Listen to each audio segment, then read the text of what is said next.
అందరికీ నమస్కారాలు.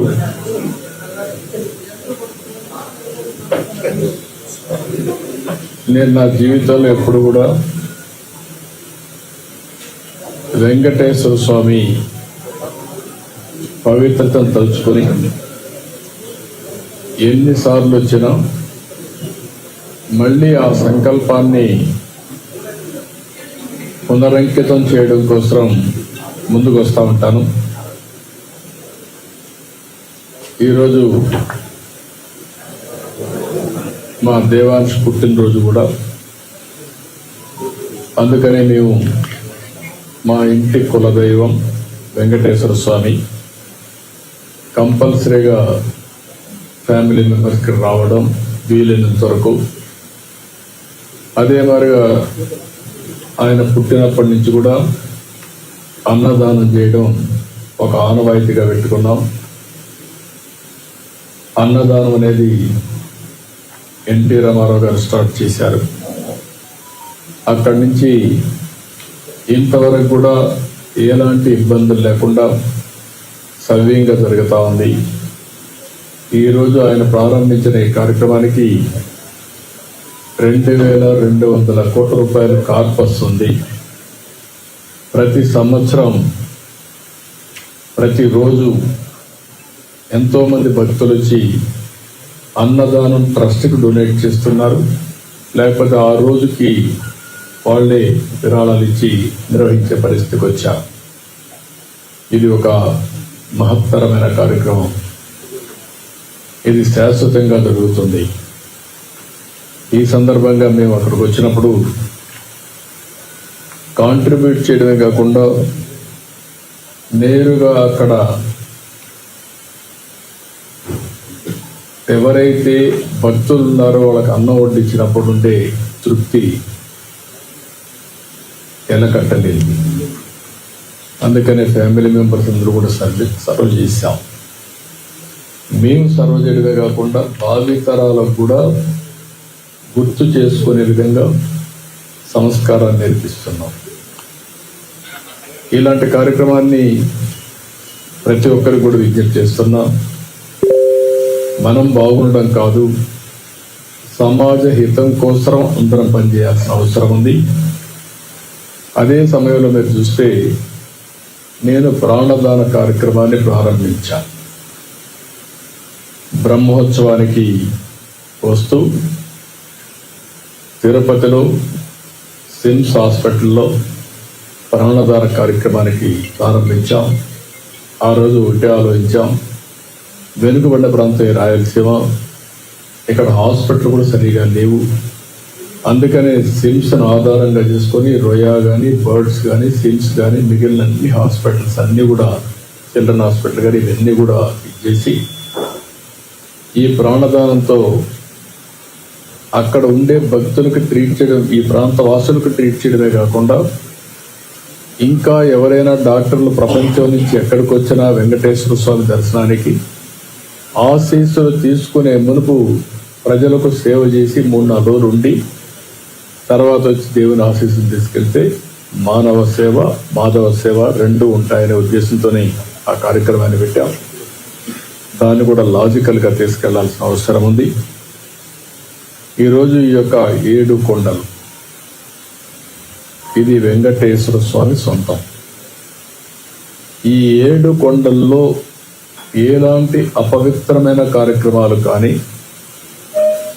లేకపోతే ఈ 7 కొండల్ని కమర్షియలైజ్ చేయడం కానీ ఎక్కడా జరగకూడదు. నేను ఈరోజు పోరాడడం కాదు. ఒకసారి అసెంబ్లీలో ఇదే మరిగా 7 కొండల్ని 5 కొండలంటే ఎక్కడికి పోయినాయని చెప్పి పెద్ద ఎత్తున పోరాడి అక్కడి నుంచి నేను వెంకటేశ్వర స్వామి మొక్కులు తీర్చుకోవడానికి పాదయాత్రతో కూడా వచ్చి మొక్కులు చెల్లించుకున్నాను. ఎందుకంటే మనలాంటి వాళ్ళు కూడా, అంటే ప్రభావితం చేయగలిగిన వ్యక్తులు కూడా గమ్మునుంటే సమాజానికి చాలా నష్టం జరుగుతుంది. ఆ రోజు మీరు ఒక్కసారి చూస్తే నేను ఏదైతే ప్రాణదానాన్ని ఇనాగరేట్ చేసి వచ్చాను, వస్తూ ఉంటే 24 క్లేమోర్ మైన్స్ నా మీద బ్లాస్ట్ చేశారు. నేను ఏ తప్పు చేయలేదు, ప్రజాహితం కోసం పనిచేశాను, లా అండ్ ఆర్డర్ మెయింటైన్ చేయాలని ఆలోచించాను. దాని మీద కక్ష కడితే వెంకటేశ్వర ఎక్కడైతే మనం ఆ స్పాట్ కూడా ఇప్పుడు ఉంది అల్లిపేట దగ్గర ఎంట్రన్స్లోని, అయితే ఆ రోజు అది ఒక మిరాకిల్. నేను తప్పించుకోవడం అనేది జరిగే పని కాదు. సాక్షాత్తు వెంకటేశ్వర స్వామి నన్ను కాపాడాడు, ప్రాణం విడిచిపెట్టాడు. అక్కడి నుంచి ఒక ఇప్పుడు కూడా నాకు జ్ఞాపకం ఉందని తలుచుకుంటే, నేరుగా పోయి కొట్టిన తర్వాత బస్సులు కారులో అందరం కూడా బ్రతికాం, కానీ ఒక్కొక్కరికి ఒక విధంగా దెబ్బలు తగిలాయి. నేనున్నాను, కృష్ణమూర్తి ఉన్నాడు, గోపాలకృష్ణారెడ్డి, రాజశేఖర్ రెడ్డి, వీళ్ళందరూ ఉన్నాం. అంటే వెంకటేశ్వర స్వామి మహిమ ఆ ఇన్సిడెంట్ చూసిన తర్వాత ఎవరైనా కానీ అనుకుంటే ఆలోచించుకోవాల్సిన అవసరం ఉంది. 24 క్లేమోర్ మైన్స్ బ్లాస్ట్ చేసిన తర్వాత ఇది తప్పించుకునే అవకాశం లేదు, ఒక్క వెంకటేశ్వర స్వామి మహిమ ఉంటే తప్ప. అందుకనే నేను ఎప్పుడు కూడా ప్రతి ఒక్కరికి విజ్ఞప్తి చేస్తూ ఉంటాను, ఇక్కడుండే వ్యక్తులు ఎవరు అపచారంత చేయొద్దండి. అపవిత్రానికి ఎక్కడ కూడా ఒక తెలుసో తెలియకో అపచారం జరిగేదానికి సహకరించద్దని చాలా చెప్తున్నాను. గడిచిన 5 సంవత్సరాలు చాలా పోరాటాలు చేశాం, కానీ ఆ పోరాటాలు కూడా పనిచేయకుండా వెంకటేశ్వర స్వామిని అపవిత్రం చేసే పరిస్థితికి వచ్చారు. ఆ రోజు కూడా మీ అందరికీ నేను చెప్పాను, ఇక్కడే ప్రథమ ప్రాధాన్యత వెంకటేశ్వర స్వామి పైన ఉంటుంది. ఏదైతే క్లీనినెస్ ఇక్కడి నుంచి ప్రక్షాళన వెంకటేశ్వర స్వామి టెంపుల్ నుంచి చేస్తానని చెప్పి దేవుని రుణం తెచ్చుకోవడానికి, అదే సమయంలో రాష్ట్రాన్ని పునర్నిర్మాణం చేయడానికి అంకితో పనిచేస్తానని చెప్పాను. చెప్పినట్టే ఫస్ట్ అపాయింట్మెంట్ నేను ఇచ్చింది శ్యామలరావు ఇచ్చాను. అక్కడి నుంచి ప్రక్షాళన స్టార్ట్ అయింది. ఇంకా కొన్ని చిన్న ఉన్నాయి, ఇంకా చేయాల్సిన పనులు ఉన్నాయి. నేను చాలా క్లారిటీ ఇచ్చాను, అందుకని అవన్నీ కూడా చేస్తారు. అదే సమయంలో వెంకటేశ్వర స్వామికి సంబంధించి ఎక్కడ కూడా పోయిన ప్రభుత్వం నేను చూశాను, 7 కొండలు వెంకటేశ్వర స్వామివి అని మనం చెప్తా ఉంటే 7 కొండలు ఆనుకొని ముంతాజ్ హోటల్కి అప్పట్లో పర్మిషన్ ఇచ్చారు. అదే మరిగా అక్కడ ఇంకొక పక్కన కూడా ఏదైతే దేవలోకం ఈ రెంటికి పర్మిషన్ ఇచ్చే పరిస్థితికి వచ్చారు. ఏంటంటే ముంతాజ్ హోటల్ కూడా వాళ్ళు చెప్పి ముంతాజ్ హోటల్ వేరు మార్చారు. అయినా కూడా నేను వారికి చెప్పింది ఇక్కడ మీకు ఇవ్వలేం, అందుకనే ఇక్కడ 3కి ఇచ్చారు.